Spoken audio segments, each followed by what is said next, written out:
Hey everybody, how you doing? It's Ezra Levant here, Rebel Commander over here at Rebel News.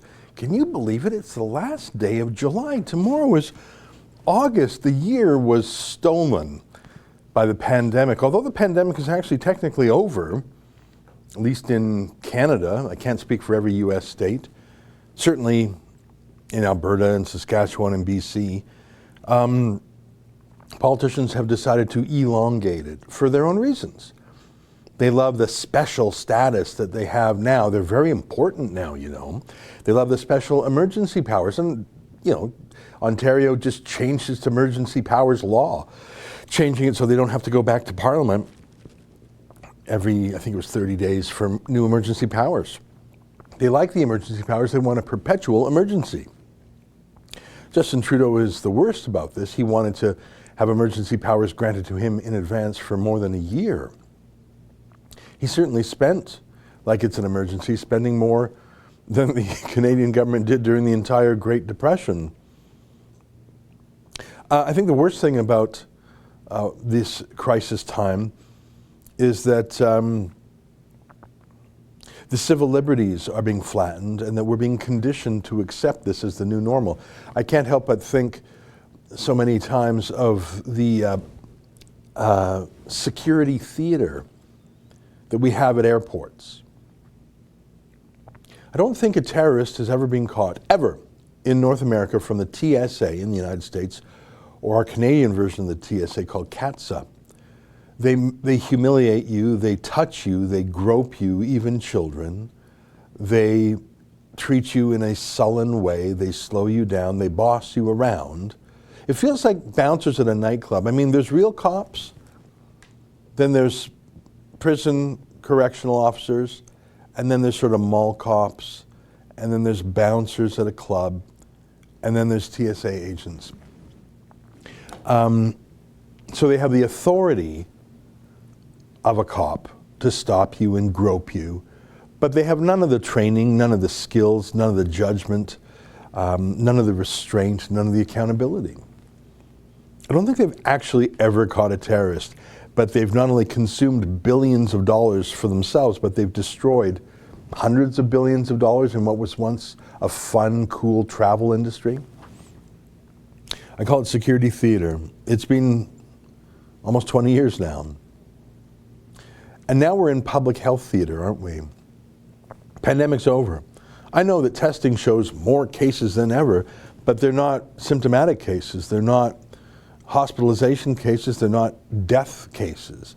The number of Canadians in the hospital is now so low that the average hospital does not have a patient in it from COVID-19.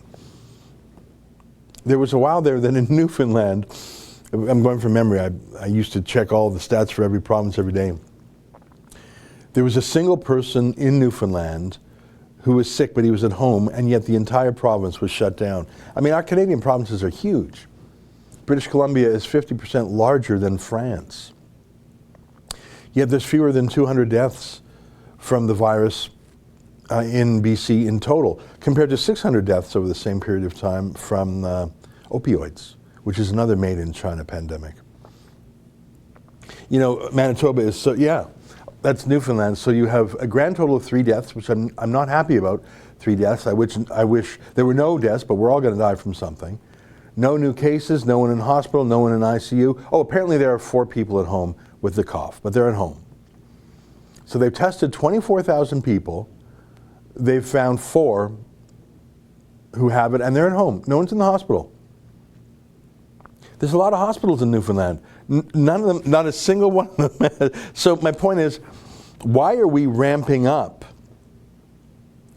the public health theater only now? Like at least 9/11 and the airport security theater was urgent and brought in urgently and had a clear locus, a clear connection to the threat. Okay, terrorists getting on planes. It was a black swan what was done. It was something that was not imagined in advance, that people would actually crash the planes into buildings. But here we are on the pandemic side. The virus arrived in Canada on Jan 25, that we know of. It was probably here earlier. On January 25, pardon me. January. So February, March, April, May, June, July. So it is now 6 months and 5 days since the virus was here. In terms of the peak number of deaths, federally speaking, going from memory, that was April 13th. April 13th. Depends on your province, might be a week earlier, might be a week later. Let's just say mid-April. That was when things were at the worst. And remember, they said just flatten the curve, 2 weeks to flatten the curve. So the virus arrived Jan 25. A lot of provinces brought in their emergency powers. St. Patrick's Day, March 17th, a few days before or after that. 30 days later, the virus peaked. So officially arrives Jan 25. February, things ramp up. March, mid-March, everyone says, whoa, we got to slam on the brakes, push that emergency button. 2 weeks to flatten the curve, 2 weeks to flatten the curve, 14 days to flatten the curve, 15 days to flatten the curve. We all heard that. Flatten the curve didn't mean stop the virus, it meant slow it down so the hospitals wouldn't get overwhelmed. That's what that means. That's why Donald Trump sent down the 2 Navy hospital ships to LA and New York to help with the expected overload. That's why they set up hospitals in conference centers. That's why in Canada, all non-emergency surgeries were canceled to make room.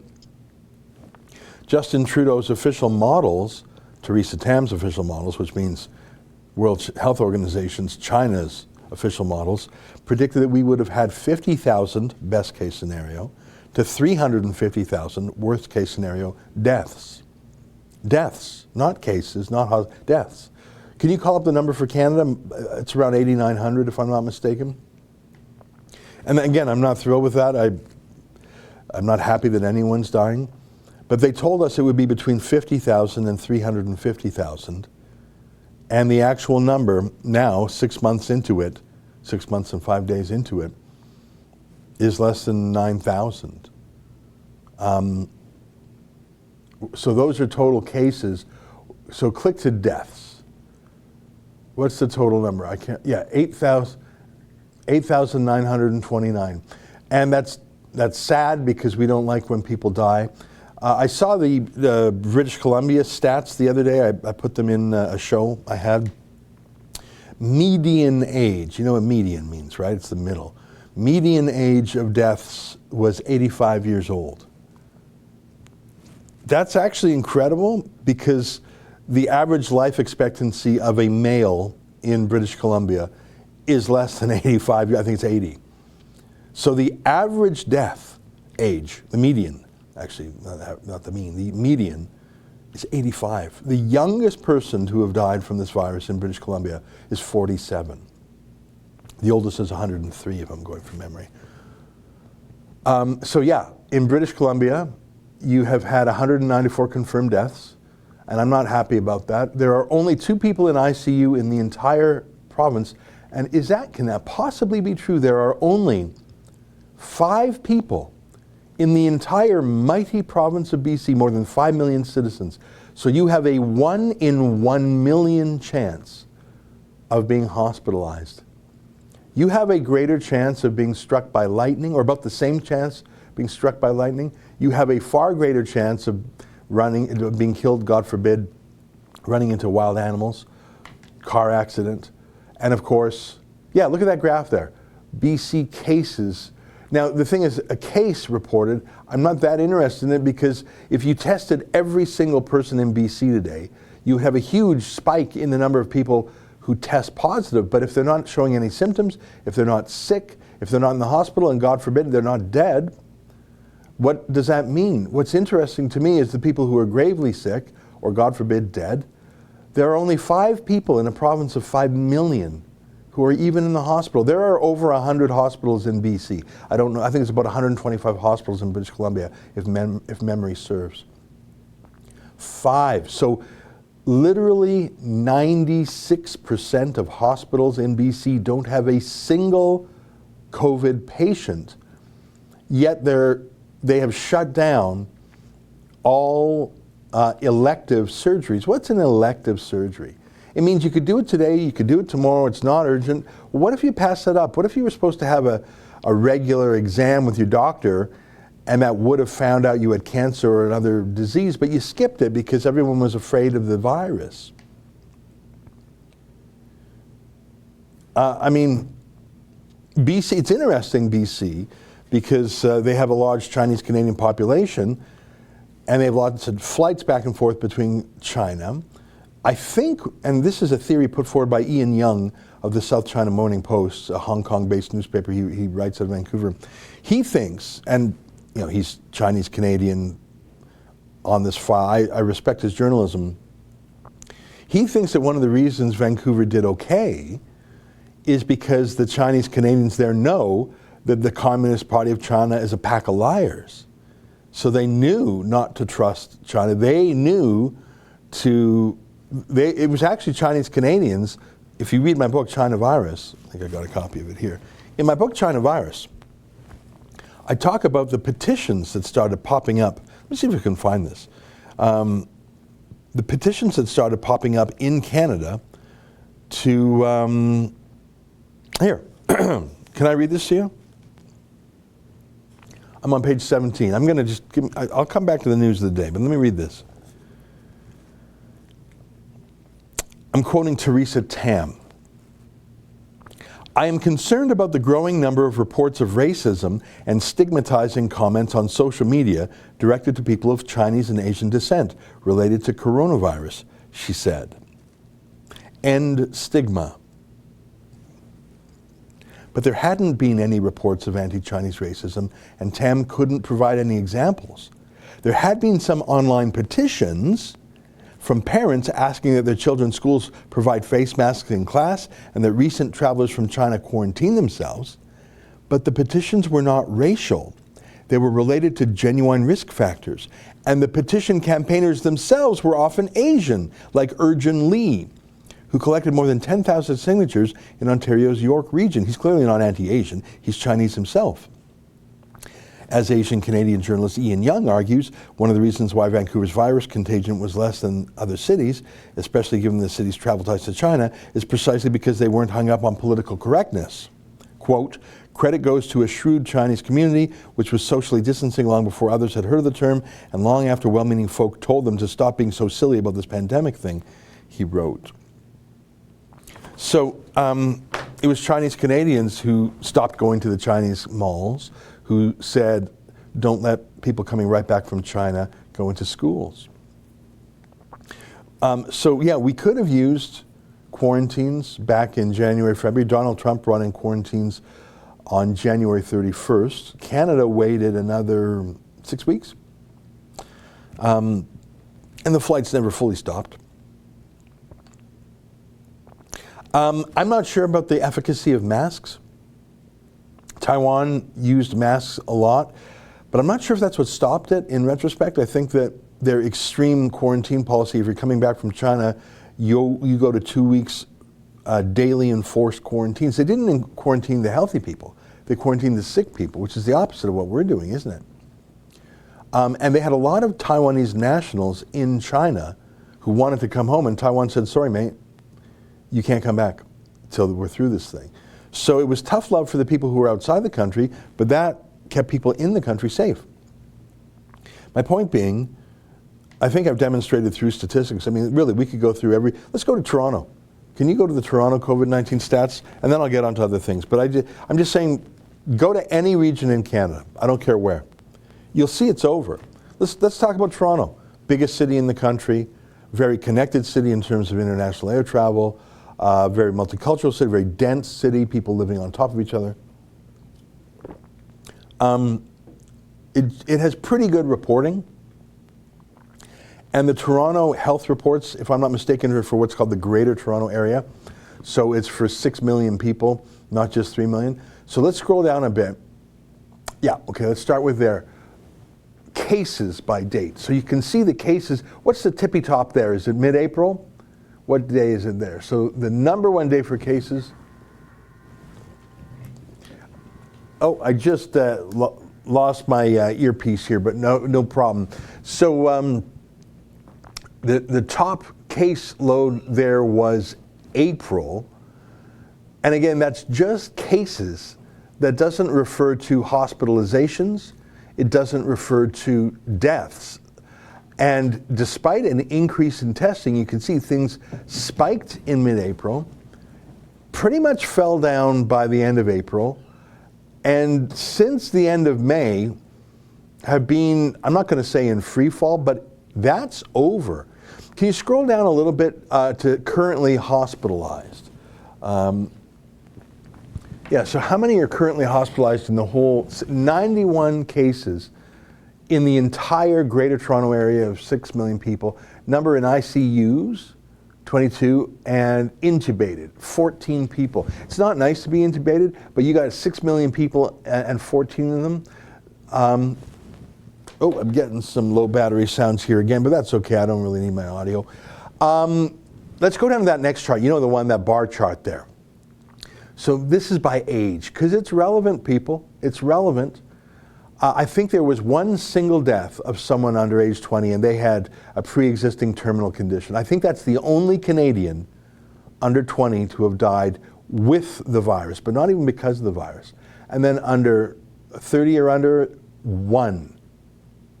And then 40 or under, 1. So in Toronto, population 6 million, a grand total of 3 people under age 40 have passed away. And then 40 to 59, it's a little bit more. What's that number there? 9 cases. So you've got a grand total of 12 people under age 50 who have passed away. Now, age 50 plus, it starts to pick up a bit, 35. And then the 60s, you got 106. And then you get in your 70s, your 80s, and your 90 plus. Life expectancy in Toronto is low 80s. So if you are in an old folks home, be careful, because they'll kill you. It's not even a virus thing, it's an old folks home thing. But why are we shutting down schools again? Because a single person in Canada with a pre-existing terminal condition passed away. I'm very sorry for that. We have more people dying from dog bites every year. We have more people dying from lightning strikes every year. We have more people dying from a toaster or electrocution in a bathtub every year. We probably have more deaths from leprosy every year. So why the public health theater now? I have theories. The governments like the power. They like the state of emergency. They like spending. They like the lack of scrutiny and accountability in Parliament. They like, I mean, look at Trudeau. He loves working from home in his PJs, smoking pot, playing Fortnite or whatever he does. He loves that. And loves the lack of scrutiny. Loves everyone in a state of fear a little bit, so they're more open to suggestion. He bought 2 billion masks, $2 billion worth of masks from China, paid about 100 times market rates for it. So he's got to make people use the masks. And if you're conditioned to use the mask, maybe you'll be conditioned to use the vaccine when China starts selling their vaccine to the world. Hey, I got a question for you. We looked at the Canada stats, grand total deaths in Canada to date, just over 8,900. It's a tragedy, but you know how many people died from the flu and pneumonia last year? Exact same number. Every year in Canada, between 6,500 and 8,500 people die from the flu or pneumonia. So it's the same as an average flu season. But if they keep us in a state of fear by forcing masks on us, and then turn us against each other by making each other mask enforcers, they're not having police or bylaw officers enforce masks. They're making shopkeepers enforce masks against their own customers. And customers enforce masks against other customers. They're pitting us against each other and making the mask some sort of symbolic proof that you're a good person, and the lack of mask, you must be an evil person, even though, by the way, the mask bylaws themselves contain many exemptions. Don't try telling people that, because they'll say you're evil. Actually, the mask bylaws require you to honor the exemptions. This is all to conditioning, obedience training, and when those made in China vaccines, so you think they're made in Canada? You think we make medicines here? 90% of the relevant medicines in Canada, whether it's vitamins or pain medicines or penicillin or whatever, it's made in China. You know that, right? You know that our medicines are made in China. And right now, bizarrely, Justin Trudeau has signed a contract with the Chinese military, a company called CanSino, to make vaccines in China, to test them on Canadian guinea pigs, and maybe or maybe not they'll let us have the vaccine. Let us. In the meantime, Trudeau has purchased 37 million syringes. Well, that just happens to be the number of citizens in Canada. Hey, now that you know that the pandemic is over, now that you know that it was no more deadly than the annual flu season, now that you know that it disproportionately targeted the elderly, really no one under age 50. Like in the province of British Columbia, no one under age 47. In the GTA, population 6 million, I think we saw there were 3 people under 50 or something that passed away. 3 out of 6 million. So now that you know the pandemic's over and it was never worse than the flu, and that if you were under age 50, it was almost a non-thing, how do you feel about mandatory vaccines that were rushed through trials, and you can't go out without a vaccine and a vaccine passport, and you'll be named and shamed and informed upon with snitch lines? That's surely what's going to happen. How do you feel about that? Would you jab a vaccine made in China in your arm? Trudeau would. I know he would. Well, not in his own arm. He would jab it in your arm. Trudeau, why would you sign a vaccine contract with the People's Liberation Army? CanSino, that's the name of you can see can from Canada, and S-I-N-O, Sino, it's the root of the Latin root of the word China. It's a Chinese-Canadian project affiliated with the People's Liberation Army in China to develop vaccines, test them on people in Nova Scotia as guinea pigs, and then poke them into the arms of every Canadian. How do you feel about that? How do you feel about a vaccine made in China? Do you think they have your best interests in heart? Do you think that maybe it's not ready for human use, and that's why they want to test them in Canada? Do you think maybe there's a touch of malice, and that maybe we can't trust our enemies who poisoned us, who steal from us, who took Canadian hostages? Maybe we can't trust them on the vaccine. And what's the likelihood, what's the percentage of people who take the vaccine who will get a negative side effect? I'm generally not anti-vaccine in general. I think there's some diseases that the vaccines are so proven safe and so long-standing, and the disease is so terrible that vaccinations make sense. I accept that. But to take an untested, untried vaccine in a state of panic and emergency because Bill Gates and the World Health Organization say so? Can you call up the picture of Bill Gates with Jeffrey Epstein? I don't know what Bill Gates' deal is, but I know one thing. Even after I'm doing my show tonight on Jeffrey Epstein. Even after Jeffrey Epstein was convicted of pedophilia and raping children and deemed a sex offender, Bill Gates still kept hanging out with him. Same with, there's Bill Gates there. You see him there. There's Jeffrey Epstein. Bill Gates met with Jeffrey Epstein many times despite his past. The only quarrel I have there is with the word despite. Yeah, I'm guessing it wasn't despite his past. I'm guessing it was because of his past. What else does Jeffrey Epstein have to offer Bill Gates? Money?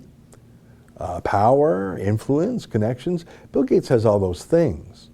What Jeffrey Epstein had was a sex trafficking island and a private jet to get there where nobody was watching other than Epstein himself. Yeah, forgive me if I'm not ready to have a made-in-China vaccine that was not properly tested jabbed into my arm for a disease that kills no one under the age of 50, really. So if you're forcing every Canadian under the age of 50 to take this vaccine, and even if there's only a 1 in 1 million chance that it will kill you, well, it's only 1 in a million chance. Well, yeah, but the virus has a lower chance than that of killing you. I just showed you. Under the age of 50, or was it 40, so half of the GTA, 3 million people in the Greater Toronto Area, half of them under the age of 40, 45. I think a grand total, 3 people passed away from the virus. So you're telling me that this made-in-China virus, produced by the People's Liberation Army, untested, untried, handed out in a panic, you're telling me it's actually safer to do that than just to go about your life? Because, the virus is so undeadly for those under age 50. You have a 1 in 2 million chance of dying from it. 1 in 2 million. Would you take an untested, untried virus to protect yourself against a 1 in 2 million chance? You really think the virus vaccine itself wouldn't have side effects more often than 1 in 2 million times? Really? What is it, water? I mean, almost even water would have you drown or something. No, yeah, but that's, you doubt that that's coming? You doubt that that's coming? Do we have the Theresa Tam outbreak National Film Board clip? I'm going to read some super chats because I've been rambling for 25 minutes, and I am going to talk about some other stuff. But I have had these things on my mind. Lee for Japan, 610 yen. Well, that's nice to see yen. I have no idea what a yen is worth, so that could be $1, that could be $100. I don't know, but I thank you anyways. Hello. Since purchasing another copy of China Virus, I've been translating it into Japanese to keep my English alive. Go Rebel News from Japan. Well, that's nice of you. I refer to Japan once or twice in the book, including how Japan refers to the World Health Organization as the China Health Organization now, and, very interesting, how the government of Japan has said to Japanese companies, we will pay you to reshore your factories to Japan. So they're saying, look, carrot and stick. We'll give you a carrot. How about you got this factory making stuff in China? We get it. It's a hassle to move. We'll cover that. Wow. That's pretty amazing. Now you think that's extremely expensive and that's a handout and blah, blah, blah. Well, which is more expensive? Total shutdown of your national economy, mass unemployment, hundreds of billions of costs, or how about just disconnect from China? Unjust on Trudeau, $5. Pierre Poilievre should have run for a CPC leader. His style is great. He's bilingual. He's done a great job grilling Justin Trudeau and the Kielburgers. I agree with every word you've just said. And I wish he had run. And his French is pretty good. And his name is Pierre Poilievre. What's not to like? I think they had something on him. I don't know what. It spooked him. And I'm sad about that. Vito Anthony D, $10. I'm not the most eloquent person, but Ezra explains things so intelligently. He helps me explain things intelligently to others. I even find myself mimicking his laughter in mid-sentence. Imitation. Well, I'm sorry you're mimicking me because that's got to be irritating to all your friends and family. And but thank you for the compliment, which I think that was. I know it was. Anyways, thanks for that. Xanax, $5. Like David's report on the Wee properties. I didn't know they own most of the block. Would have said hi if I knew it was going to be in my part of the woods. Yeah, I'm glad David went down there. Joe Warmington went down there and he took he captured on photos some guy taking banker's boxes full of documents out, presumably to be hidden or shredded or burned or something. Yeah, they're destroying evidence down at Wee. Damon the Dam is $5. Political correctness in medicine go way back. Just now, you're not fat, you're famine resistant. Famine resistant. I'm volumetrically enhanced. I'm pleasantly plump. Jason DeRoshi, $5, 50% of the FDA's budget comes from vaccine companies. I don't know if that's the case. And like I say, I'm not anti-vaccine per se, but you think I'm going to stick a needle in my arm from something that was just made in China by the People's Liberation Army? Think I'm going to do that?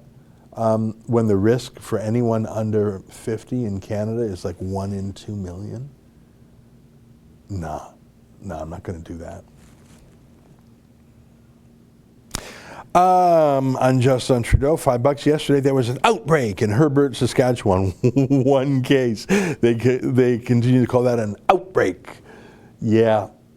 I know who the crazy people are. And it's the people who say shut down everything because there was an outbreak of people with the flu. I think we looked at Saskatchewan. I can't remember. There's so many stats. They're all blending into one. But yeah, Saskatchewan, which is a huge province. If you've never been to the north in this country, and I'm calling northern Saskatchewan the north, I know it doesn't go all the way north. I've been to the Northwest Territories. I've been to the Beaufort Sea. I've been to Tuktoyaktuk and Inuvik and Whitehorse and Skagway, Alaska. I have not been to Nunavut. So here's the Saskatchewan stats. So they have 14 people in the hospital.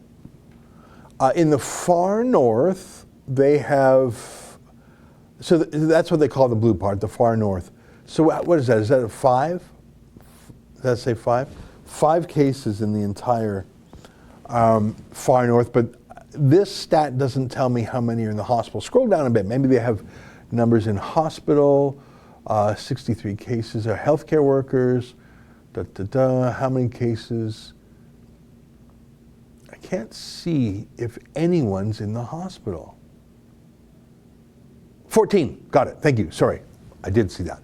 Okay, so in this province of about 1.1 million people, you have 14 people in the hospital, and you have had, since the beginning of this thing, 18 deaths. You can see provinces have different amount of information. There's simply not enough patients and cases here to have the kind of detailed graphs as you do in Saskatchewan. Yeah, so 14 people in the hospital in the entire province. 1 person from the south has died, very sorry to hear it. And they were in the 90 to 99 year range. Do you see that?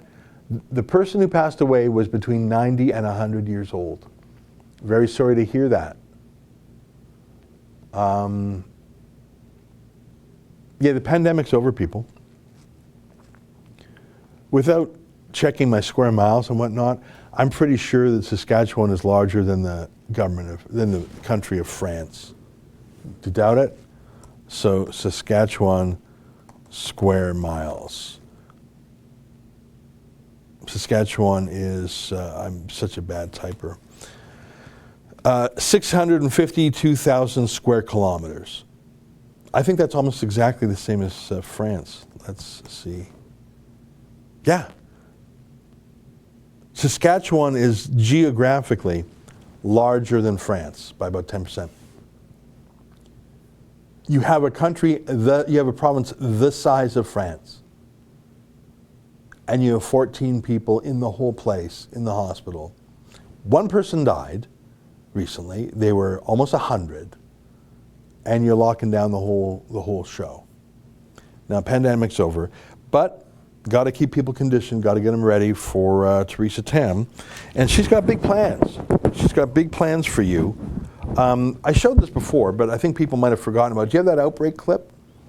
Here's Theresa Tam. Now, just to set the scene here, this is in a documentary made by the National Film Board. I really enjoyed the documentary. It was a switch back and forth, a historical epidemic in Montreal 135 years ago. I think it was smallpox, with a fantasy hypothetical scenario of an outbreak today in Montreal. And so they go back and forth between what was it like in 1885 or whatever, what would it be like now? And Theresa Tam, back then, was the star of the movie. And she said, well, here's how we would do it now. Look at this crazy clip. Suspected of being contaminated with the disease.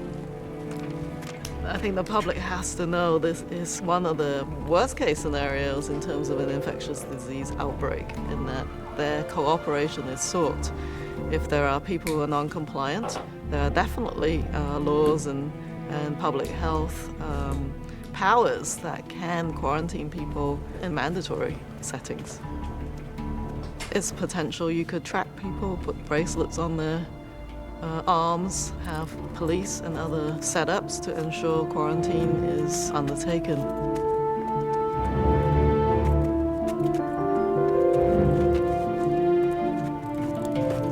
It is better to be preemptive and precautionary and take the heat of people thinking you might be overreactionary, get ahead of the curve, and then think about whether you've overreacted later. But it's such a serious situation that I think decisive early action is the key.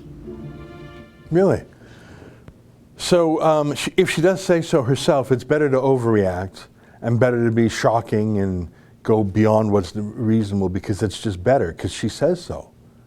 So arresting people, handcuffs, taking them to little jails, tracking bracelets, I think she said, with a big smile, her toothy grin, that's better. It's better to overreact. She's in charge right now, and she works for the World Health Organization at the same time as working for the government of Canada. Well, which is it, mate? All right, let's read some more super duper chats.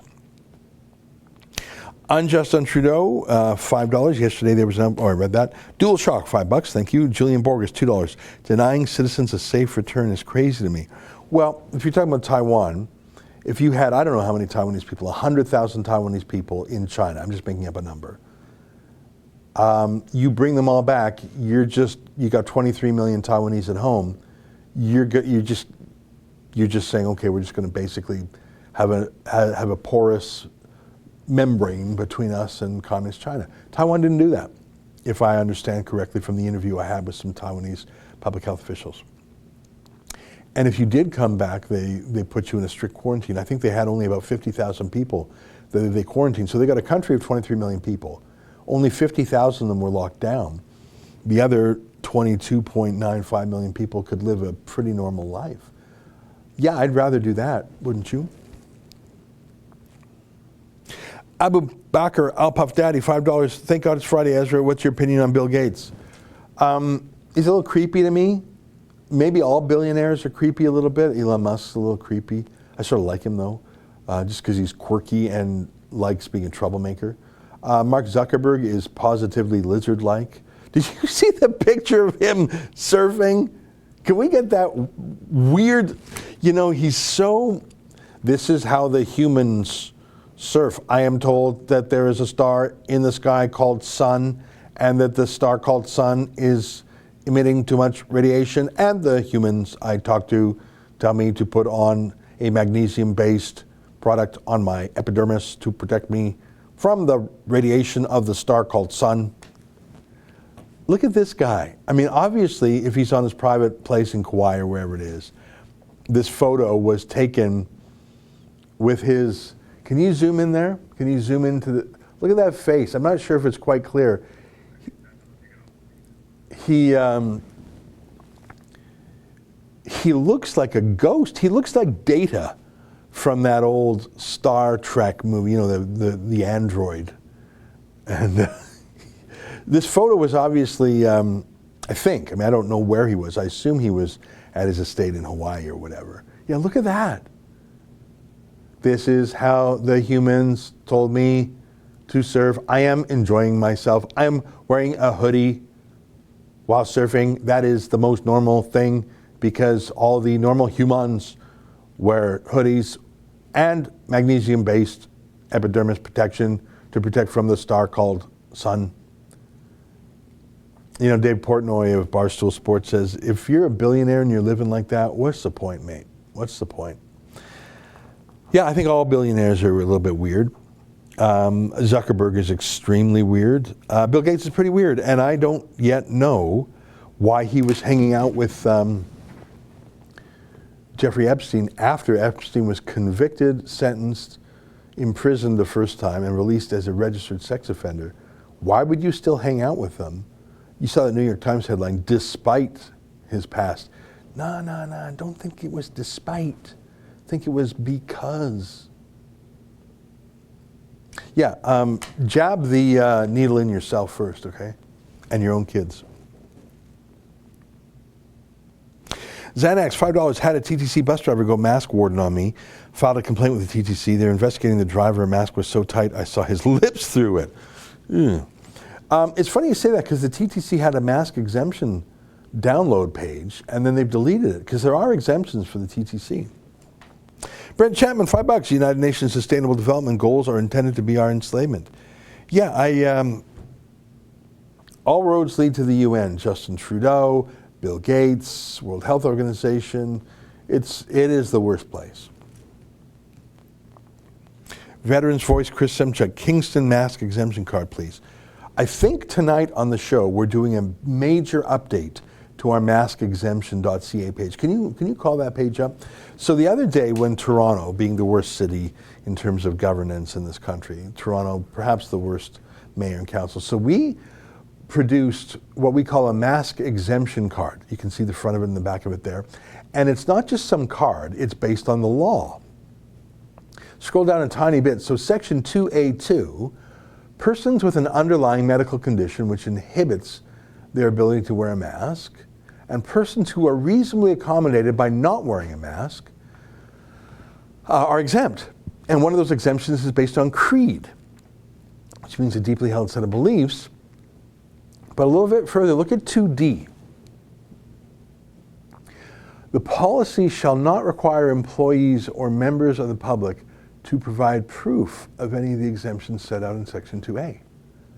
So you can use the exemption card. Can you click on the card itself? If you click on order a mask exemption card and then it takes you to, you can buy one from us and we'll laminate it and we'll send it to you for $10. Or you can download it for free.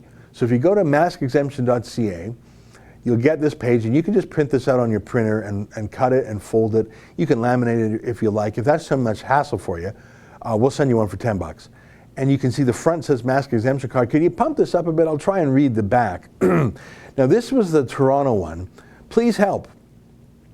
I'm exempt from wearing a mask or face covering under City of Toronto bylaw 541/2020, which states, and then it has the exact sections I just read, the various exemptions, and you'll see the part highlighted in yellow that you're not allowed to ask for proof. And then it says, thank you for your understanding. For more information, including to read the bylaw itself, please visit maskexemption.ca. So this is a mask exemption card based on the Toronto bylaw. But since we did that first version, mask bylaws have popped up across the country. And so we had a law firm go through jurisdiction by jurisdiction. I think we have like 10 or 15 different laws we look at, including for airplanes and airports. So tonight on my 8 p.m. show, we will talk to a lawyer going through the different mask exemptions. And we will now put up, in fact, I just approved it yesterday, our graphic artist Mike has done a really nice job of a new mask exemption card that is generic. So we've got the Toronto one, and I think we'll keep that one up there because a lot of people live in Toronto, right? But for other places, different regions, there are some entire provinces. I think the province of Nova Scotia has an entire ban, but they have exemptions, and we just have a chart. We'll update the site tonight.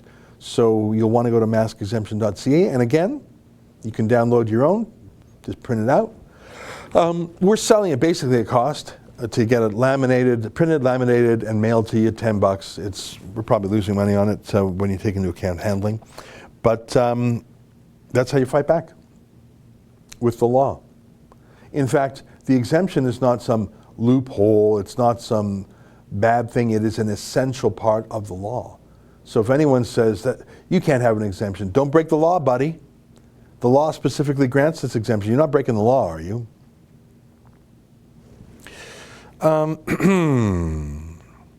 Dual Shock, $5, thank you. Apu Bakr Al Buff Daddy, $10. Ezra, do you think that President Trump should pardon General Flynn, or should the legal process play itself out? DC Court 11 judges will hear appeal by Judge Sullivan versus Department of Justice and defense who drop case. I think it's so clear that it's been an egregious stitch up, as my friend Tommy Robinson would say. You know, Donald Trump has commuted or pardoned far fewer criminals than Barack Obama or George W. Bush, Bill Clinton. Like, I'm talking less than 5% the number those other presidents have. So I think he absolutely should pardon Flynn. The question of when to do it, I don't know. Maybe wait till the judges hear the case, and I don't know. I don't know enough. I haven't been following it that closely other than to know what I have seen, total stitch up. VM Parliament, $2. What is with the complacency of Canadians? Yeah, I don't know. I've heard different explanations. One of them is, after the American Revolutionary War, the revolutionaries stayed down there, but the United Empire Loyalists, as they were called, came north. So those who wanted to be more British than American, who thought that the revolution was too rambunctious, they came to Canada. And that helped define our culture. Now that's more than 200 years ago. Can that really be the case now? Is it a passivity of socialism and government entitlement? I think that's a big part of it. Is it our media and pop culture? That's a big part of it. Is it our schools? I think that's a big part of it. Is it our legal system and our lack of freedom fighters? That's a big part of it. So there's a lot of reasons. Ricky, $50. Thank you, Ricky. That's pretty nice of you. Ezra, regardless of party affiliation, who do you think are the top 5 Canadian prime ministers? I think Stephen Harper was excellent. Mulroney had his strengths. The only thing Pierre Trudeau did that I agreed with was accept the Ismaili Muslims en masse. That was a great thing he did, but the only one I can think of. I like Diefenbaker. He was a Westerner. I like the Bill of Rights. I honestly don't know enough about my Canadian prime ministers. Isn't that a shame? John A. Macdonald, anyone who founds Canada has got to be up there. I honestly don't think, I don't think that I know enough about Canadian prime ministers. I should self-study, I guess. We certainly weren't taught it in school, were we? And now in schools, they're probably teaching you that John A. Macdonald was evil. I mean, Justin Trudeau took him off the $10 bill. What more do you need to know? Sandy Poklar, $5. Just a friendly reminder to you to provide your views on Gerald Butts and his promotion of vice chair of Eurasia Group. Sandy, thank you for that friendly reminder. I have a plan for that, but I have so many plans that I have to put them in order. And like, for example, tonight I got to work on this mask exemption redo and the 2 Michaels. And we've got. When are we debuting Keane's video? Is that at 1 p.m.? Right after this. You know, guys, you got to stick around. I'm done in 14 minutes. You got to stick around for and that's Keane's new video. That's the one we're putting up. Well, let's look at that right now. Justin tells me we got a 3-minute preview. This is a great video. Here, let's take a look.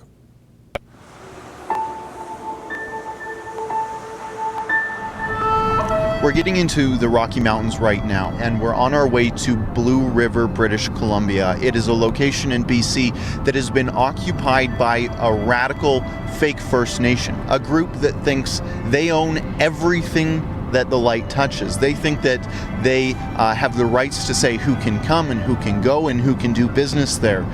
The local band, the legal Indian band, has said, yeah, come on in. They've all agreed to this pipeline. This pipeline is happening.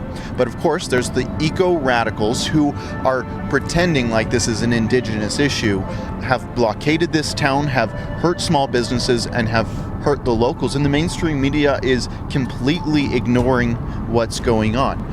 We got so many emails about this story over the past few weeks that we decided we had to come there and see what was going on, to be there and report the other side of the story. Actually, you know, we say the other side of the story, but in this case, it's just the story. We need to report the story because nobody else is doing it, because they all have an agenda. So I brought my cameraman, Mocha. He's behind the camera right now, and we're getting into the Rocky Mountains now. We're going to head up through Banff, and then go towards Blue River through Jasper, I think.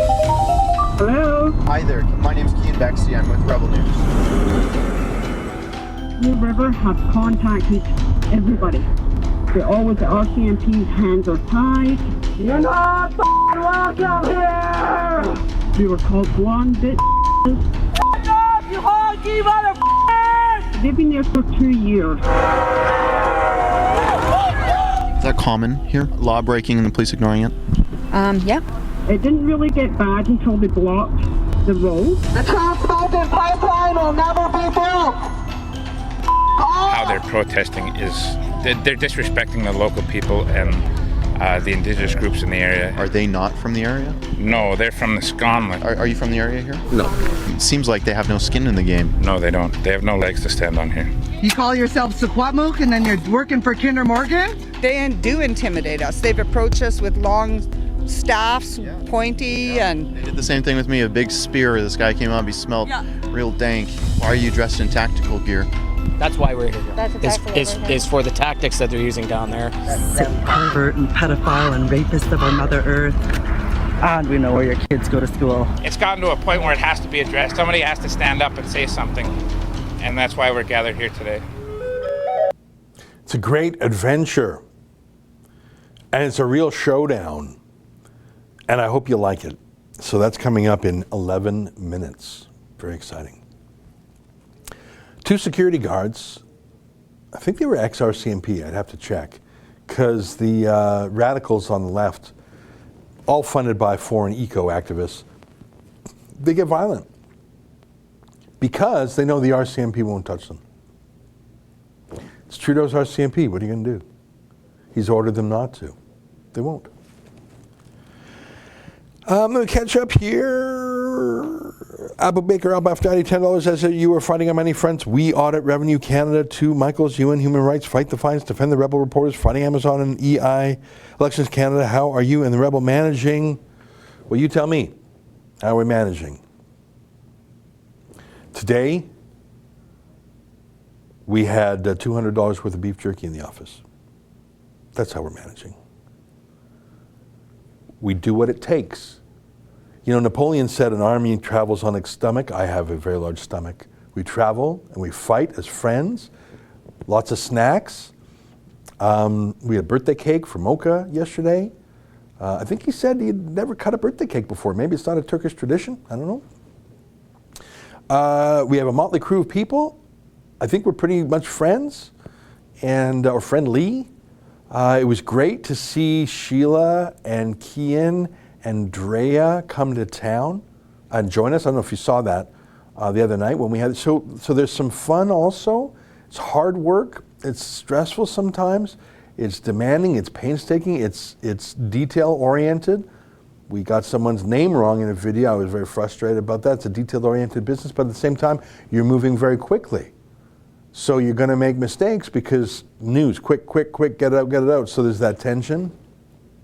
Also, what do? Do we just talk about the news or do we try and change the news?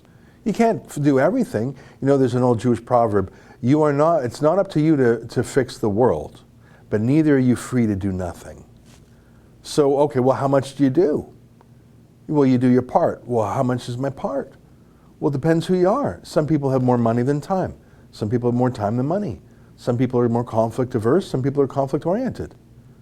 Everyone knows me. I'm extremely polite. I don't like to get into arguments with anybody. But occasionally I'm pushed too far. Like when I got that letter from the Alberta Legislature Press Gallery Association saying we're banned from the legislature. It was very counter to type. You know, no one expected it, but I decided to sue. And as I said, I don't know if you saw my show the other night, I went through like 15 of our court cases. And I pointed out that other than fightthefines.com, which we went out and helped people, almost all the cases are defensive, right? When the Alberta Legislature Press Gallery bans us from the Alberta Legislature, I did not look for that fight. I applied to join, not because I want to be in their stupid club, but because I wanted to get access to the legislature. So I think that we try and turn lemons into lemonade. We try and turn these fights into content and into a moment of solidarity and friendship. And you know, there's something about fighting along with someone that builds a feeling of camaraderie. I think our rebel viewers like it because I have to say that the Conservative Party of Canada is certainly not living up to its duties these days. You can blame some of that on the leadership election, but only some of it. Pierre Poilievre is just doing a great job whenever he engages with the government. He's such a good interrogator. I really wish he was running for leader, frankly. But other than him, can you name me a Conservative who's just fighting on any of these issues? So I feel, you might remember that 20 years ago or so, I can't remember about that, I briefly ran for Parliament. I don't know if you know that. I was the nominated candidate for the Canadian Alliance, as it was then known, in Calgary Southwest. I later stepped aside somewhat reluctantly for Stephen Harper. So I was very briefly a candidate. So I had these political instincts, what would I do in a party, whatever. So I'm expressing some of those same instincts through journalism and through activism now. And in some ways I think, well, what should the Conservative Party be doing? Well, they're not, so maybe we'll do it here. It's sort of weird to do it because we don't have their tax status. We don't have their government funding. Like the Conservative Party of Canada gets their salaries of their MPs and senators paid by the taxpayer, offices paid, budgets, staff, travel, buildings. We have to fundraise all of that ourselves. So it's very hard for us to do what they should be doing. But I actually believe that our chief competitor, in a certain way of thinking, is the Conservative Party of Canada. It's not even other media. You'll notice we don't really have ads on our website. I mean, there's some little ads on the YouTube pages. But we're just based on crowdfunding and fighting and doing stuff our people like, which makes us different from many other websites out there. Like I talk to my friends over the Post Millennial from time to time. One of my favorite websites, love the guys over there. And they have an ad-based model. Find an ad on our site. I challenge you. You can't. So are we even competitors? I don't think so. I mean, we're both in the news business, but we are in the fix the world business. There's a Jewish word, tikkun olam, which means to build the world, or repair the world. It's probably a more accurate translation. So we're repairing the world. That's what we do. And I find it morally satisfying, and I hope that the rest of our staff does too, because it can be stressful, and sometimes it feels like you're fighting against the whole world by yourself. But then we remember we've got 100,000 or 1 million or 2 million friends, and it all feels good again. And I think the very fact that we're very grassroots oriented and are always in touch with our people by email and whatnot keeps us sane, because if we were to believe what we saw only on Twitter or the CBC, we would think, well, we're the weird ones. No, I don't think so. I think they are. And my explanation for that is that I happen to hear from 1 million Canadians all the time. We have 1.35 million YouTube subscribers. Our typical video has a 98% like to dislike ratio. I happen to know that we don't have to extort our revenue from our viewers through taxes like the CBC does. We earn it voluntarily. What a strange company. People voluntarily give us stuff, money, for stuff that's free. Like right now, I don't know how many people, let me check the stats. At this very second, 1,127 people are watching this video. You can watch for free. We've had about 20 very generous super chats, but that's my point. The CBC knows they would die in our model. They just wouldn't get $1.5 billion a year from viewers. Are you crazy? For that crap? They can get it for free from Justin Trudeau's website. So the CBC would die in 2 weeks if they were in our model. They just couldn't make the next payroll. Our model is based on tikkun olam. It's based on rebuilding the world, because every single day we must convince our viewers to chip in. And the minute they don't is the minute we die. Maybe we have a little bit of buffer. So that's what keeps us going, is knowing that the only way we succeed is by giving Canadians and our foreign viewers in America, the UK, Australia. There's someone from Japan today. The only way we can succeed economically is if we give our viewers what they want. And because we're doing things that we think are morally important, freethe2michaels.com, for example, helping Michael Kovrig, Michael Spavor, auditwe.com. We think those are good deeds, but our viewers say, yeah, they're good deeds and we'll chip you in a few bucks.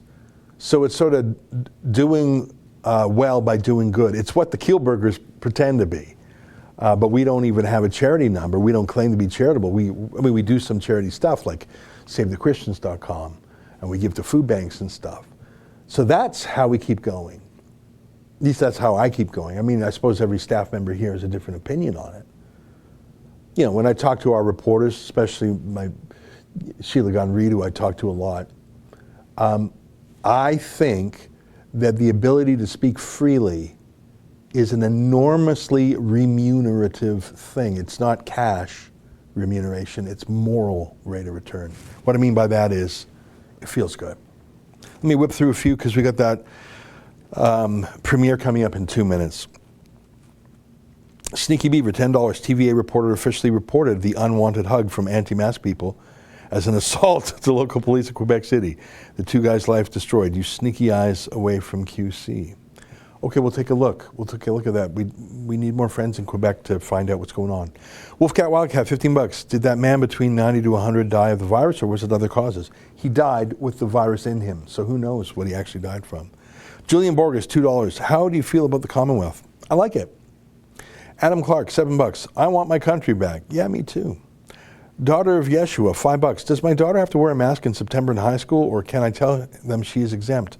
I'll have to study the school rules, because I haven't seen those yet.